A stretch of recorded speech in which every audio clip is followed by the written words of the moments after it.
राज्यातली समाजवादी पार्टी भाजपाची बी टीम म्हणून काम करत असल्याचा आरोप शिवसेना उद्धव बाळासाहेब ठाकरे पक्षाचे नेते आदित्य ठाकरे यांनी केला आहे।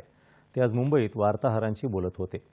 अखिलेश यादव उत्तर प्रदेशात चालवत असलेला समाजवादी पक्ष अत्यंत वेगळा आहे। तिथं ते इंडिया आघाडीचं नेतृत्व करतात, मात्र महाराष्ट्रात हा पक्ष पूर्ण वेगळं काम करत असल्याचं त्यांनी सांगितलं।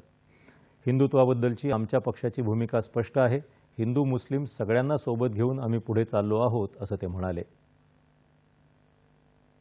बघा, समाजवादी पक्ष अखिलेश यादवजी जे चालवतात ते यूपी मध्ये एक वेगळेपणे चालवतात। इंडिया आघाडीचं तिथे खूप छान नेतृत्व करत आहेत। इकडचे जो त्यांचं जे काही आहेत, अनेकदा मी हाऊसमध्ये बसून पाहिलेलं आहे आणि ह्या निवडणुकीत पण पाहिले की ते भाजपची बी टीम म्हणून काम करतात। मला त्यांच्यावर बोलायचं नाहीये। हे जे कालचं ट्विट होतं ते आधी पण करत आले, पण महत्वाची गोष्ट ही आहे की कुठच्या विषयाला किती खेचून न्यायचं, भाजपची बी टीम म्हणून वागायचं का, हा एक प्रश्न पडतोच। पण